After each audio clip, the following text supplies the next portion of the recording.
رب فرماتا ہے قد افلح المؤمنون، تحقیق مومن کامیاب ہو گئے۔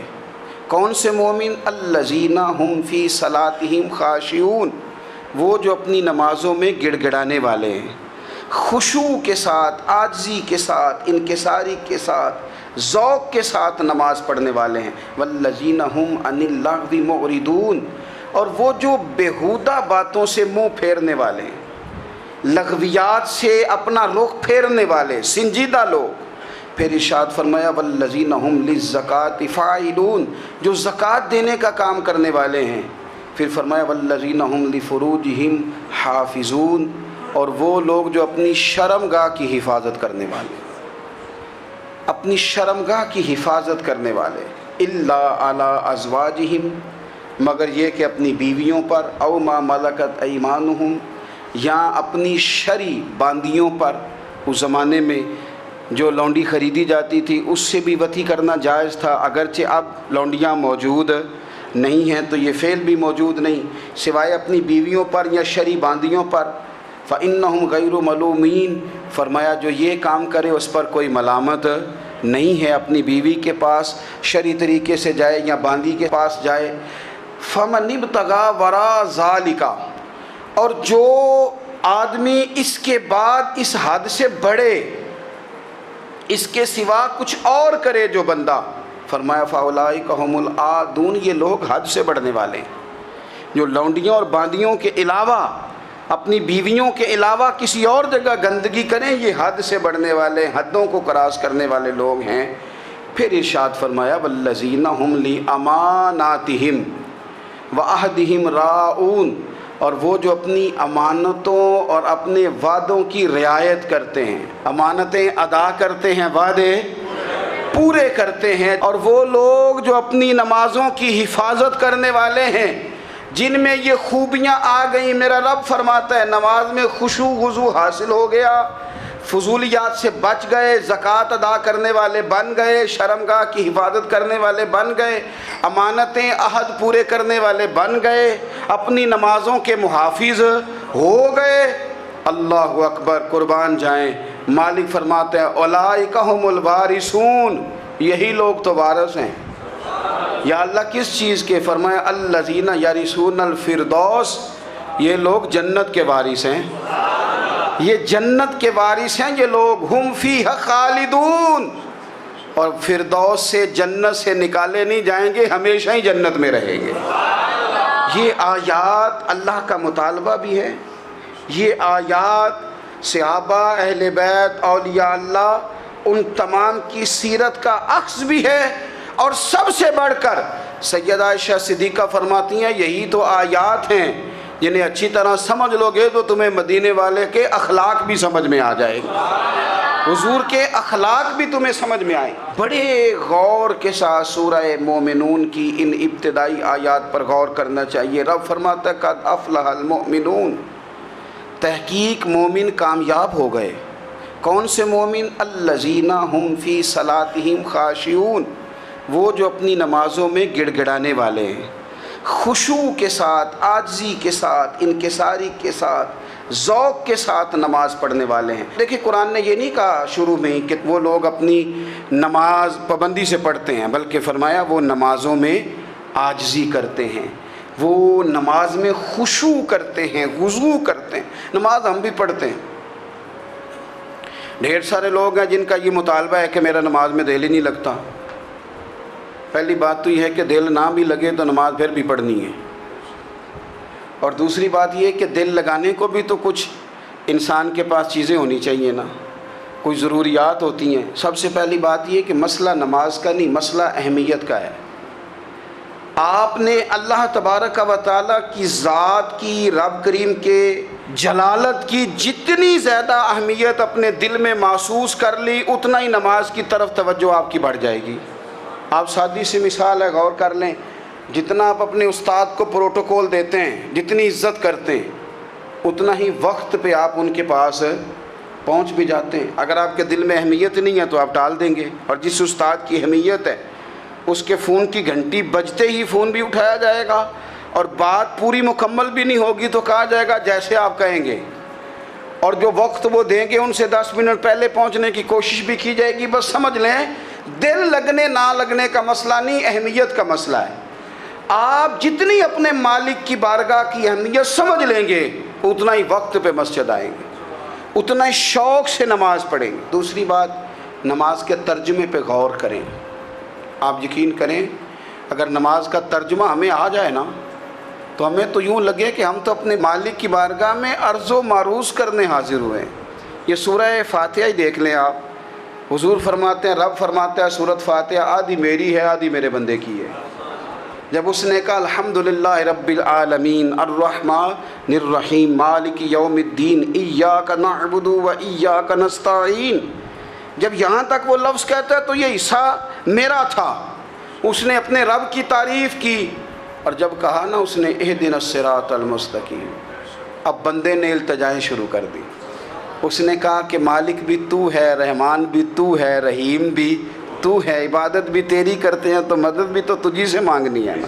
اب مہربانی فرمانا اہدنا الصراط المستقیم، ہمیں سیدھا راستہ دکھا دے. صراط الذین انعمت علیہم، ان لوگوں کا راستہ دکھانا جن پر تو نے انعام کیا ہے. غیر المغضوب علیہم ولا الضالین، ان کے راستے پہ نہ چلانا جن پر تیرا غضب ہوا، جو گمراہ ہو گئے ان کے راستے. تو نماز میں جب ترجمے پر آپ کا غور ہوتا ہے تو آپ کا تو دل خود بخود لگ جاتا ہے، شوق بڑھ جاتا ہے آپ کا. تو اتنی چیزیں ہم زندگی میں یاد کرتے ہیں، تو اگر ترجمہ بھی نماز کا یاد کر لیں اور پھر شوق سے پڑھیں تو آپ یقین کریں طبیعت کھنچی چلی آئے گی.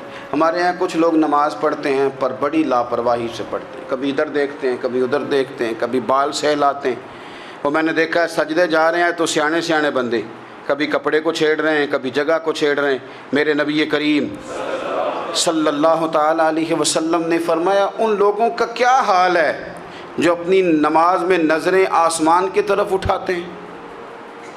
رکوع سے اٹھے تو اوپر دیکھنا شروع کر دیا، کیا حال ہے ان کا. اور پھر حضور نے ایک موقع پر تو سختی فرمائی، فرمایا جو نماز پڑھتے اپنی نظریں آسمان کی طرف اٹھاتا ہے وہ باز آ جائے، ورنہ ایسا نہ ہو کہ رب اس کی آنکھیں ہی چھین لے. وہ باز آ جائے اس کام سے. خشوع کے ساتھ نماز پڑھے، عاجزی کے ساتھ نماز پڑھے، اس کا دل لگا ہوا ہو نماز کے اندر. میرے نبی پاک صلی اللہ تعالیٰ علیہ وآلہ وسلم کے غلام حضرت انس بن مالک رضی اللہ تعالیٰ عنہ فرماتے ہیں کہ رسول پاک صلی اللہ علیہ وسلم نے مجھ سے فرمایا تھا کہ بیٹے نماز میں ادھر ادھر دیکھنے سے بچو، کیونکہ فرمایا نماز میں ادھر ادھر توجہ کرنا یہ بندے کو ہلاک کر دیتا ہے.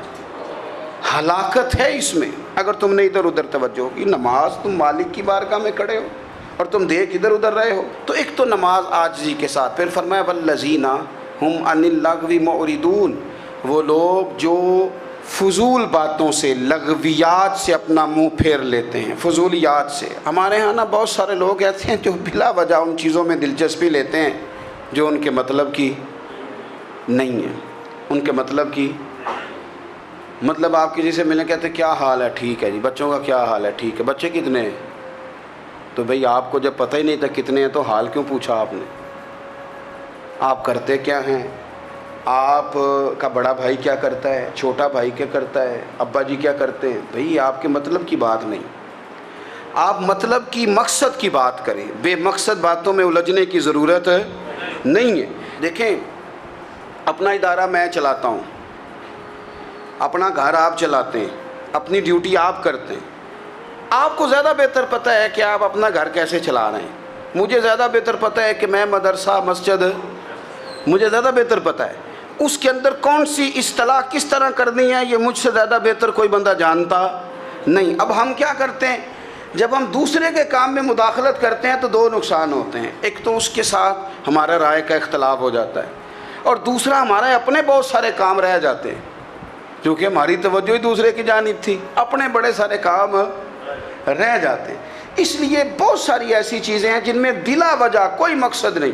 ہم پرانے لوگوں سے باتیں سنا کرتے تھے، ہمارے بزرگ کہا کرتے تھے جڑے پنڈ جانا نہیں، جڑے پنڈ جانا نہیں اودہ راہ پوچھنے دی کی لو. لغویات میں نہ الجھیں، فضولیات میں نہ الجھیں، یعنی ٹو میں رہنا. ٹو میں آپ یقین کریں میں نے پرسنلی طور پہ اس چیز کو محسوس کیا ہے کہ ہمارے بہت سارے اہم حقوق صرف اس لیے مس ہوتے ہیں کہ ہماری اپنے سے زیادہ توجہ سامنے والے پہ ہوتی ہے. سامنے والے میں نے دیکھا بڑے بڑے عجیب سوال اور بڑے بڑے انوکھے سوال، مطلب یہ کہ اتنی لمبی چوڑی، اور لوگوں کو بڑا پتہ ہوتا ہے یہ فلاں آدمی جو ہے اس کے بچے کتنے ہیں، وہ بیاہ کہاں پہ ہیں، کس کس علاقے میں ان کی شادیاں ہوئی ہیں. اتنی تفصیلات کی ہمیں ضرورت نہیں ہے. ہم سے تو ہمارے بارے میں پوچھا جائے گا، تو ہمیں اپنا معاملہ بڑا صاف ستھرا. دیکھیں کیا سونی بات کی مدینے والے رسول نے. قربان جائیں حضور کے جملوں پر. ایک شخص نے پوچھا حضور سونا اسلام کون سا ہے، خوبصورت مسلمان کون ہے؟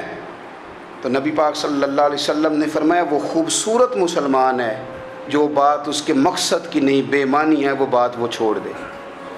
بے مقصد باتوں سے الجھنا جو بندہ چھوڑ دے وہ مسلمان بڑا سونا مسلمان ہے. ہم کمزور اس لیے ہوتے ہیں کہ ہماری توجہ زیادہ دوسروں کی باتوں پر پڑتی ہے. پھر فرمایا والذین ھم للزکاۃ فاعلون، وہ لوگ جو زکوٰۃ دینے کا کام کرتے ہیں، صدقات کرتے ہیں، خیرات کرتے ہیں، وہ کامیاب ہو جاتے ہیں. پھر فرمایا والذین ھم لفروجہم حافظون، وہ جو اپنی شرمگاہ کی حفاظت کرتے ہیں. نوجوان میری بات پر توجہ کریں. فرمایا وہ لوگ جو اپنی شرمگاہ کی، والذین ھم لفروجہم حافظون، وہ لوگ جو اپنی شرمگاہ کی حفاظت کرتے ہیں. حضور غوث پاک رضی اللہ تعالیٰ عنہ فرمایا کرتے تھے دو چیزیں انسان اپنی سنبھال لینا، ایک پیٹ اور ایک شرمگاہ، تو فرماتے تھے ولایت اس کے بڑی قریب آ جاتی. ہم نہ ان لذات میں الجھ جاتے ہیں. سیانے سیانے بندے روٹی کمر سیدھی کرنے کے لیے کھانی چاہیے، زبان کے ذائقے کے لیے نہیں کھانی چاہیے. یہ زبان کا ذائقہ لگ جائے یہ کہیں کا نہیں چھوڑتا انسان کو. اپنی شرمگاہ کی جو لوگ حفاظت کر لیتے ہیں، کوئی بڑے سے بڑا گناہ کرنے سے بھی بندہ کافر نہیں ہوتا، بندہ کفر کرنے سے کافر ہوتا ہے. گناہ بڑے سے بڑا کرنے والا بھی گناہ گار ہے، کافر نہیں. لیکن بعض گناہ ایسے ہیں جو جس وقت بندہ کر رہا ہوتا ہے اس وقت وہ مومن نہیں ہوتا. میرے نبی کریم صلی اللہ تعالیٰ علیہ وسلم نے فرمایا جب کوئی شرابی شراب پیتا ہے اس وقت مومن نہیں ہوتا. جب کوئی چور چوری کرتا ہے تو اس وقت مومن نہیں ہوتا. اور جب کوئی زانی زنا کرتا ہے تو تب وہ مومن نہیں ہوتا. اتنی دیر کے لیے اس کے دل سے ایمان نکال لیا جاتا ہے. یہ جو ہمارے لڑکے بن سنور کے نکلتے ہیں، یہ جو میک اپ کا خرچہ لڑکیوں کے برابر لڑکوں کا ہوتا جا رہا ہے، یہ جو لڑکے بھی رات کو چہرے پر کریم لگا کر کے سوتے ہیں، یہ بتا سکتے ہیں کہ مقاصد کیا ہے؟ بتا سکتے ہیں؟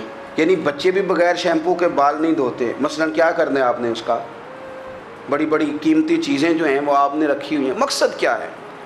یہ جو ہمارے بچے بن سنور کے نکل رہے ہیں تو کیا دعوت دے رہے ہیں سوسائٹی کو؟ شارٹ نکرے پہن کے جو نکلے ہوئے ہیں، اریاں لباس پہن کے نکلے ہوئے ہیں. اقبال نے کہا تھا دیار مشرق ہوس میں غلطاں، شباب اریاں شراب اسیاں، جسے بھی دیکھو غری کے اسیاں. ہم ایسی تہذیب کیا کریں گے؟ شباب اریاں، تم نے اپنی جوانی ننگی کر ڈالی ہے ساری معاذ اللہ. کن مقاصد کے لیے؟ میں وہ اعداد و شمار بتا نہیں سکتا. ہمارے ہاں گند سستا ہو گیا ہے، لوگوں نے گناہ تک پہنچنا آسان بنا دیا ہے. آپ دیکھ لیں گندگی دروازے پہ اور گند موبائل میں. کیسے بچائیں ان بچوں کو؟ کیا کریں؟ کلیجے پھٹتے ہیں. ابھی باتیں سوچتے ہیں تو سوچتے ہیں آنے والی نسل کو کہاں لے جائیں، کہاں چھپائیں، کیا ایسا کریں کہ یہ بچ جائیں. خدا را قربان جائیں حضرت عثمان غنی پر. مصنف ابن ابی شیبہ میں صحابہ فرماتے ہیں حضرت عثمان غنی نا بڑے مالدار تھے. مال آتا ہے تو لوگ عیاش نہیں ہو جاتے، مال آتا ہے تو لوگوں کی خواہشات بہت بڑھ نہیں جاتی. بڑے مالدار تھے، مالدار بھی تھے اور سونے بھی بڑے تھے. حضرت اسامہ بن زید کہتے ہیں میں نے زندگی میں اتنا سونا بندہ نہیں دیکھا جتنے حضرت عثمان غنی خوبصورت تھے، پیسہ بھی حسن بھی. لیکن فرماتے ہیں کہ حضرت عثمان غنی سب سے بڑھ کر اپنی شرمگاہ کی حفاظت کرنے والے اور سب سے بڑھ کر صلہ رحمی کرنے والے.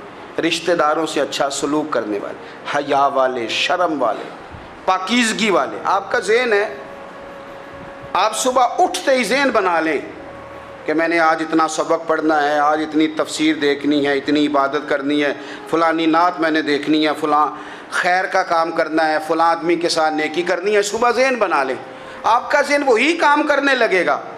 لیکن اگر صبح اٹھتے ہی ذہن میں گندگی ہے، رات کو سوتے ہی معاذ اللہ ذہن میں وسوسے ہیں، تو پھر سارا دن وہی چکی چلے گی، وہی انداز رہے گا۔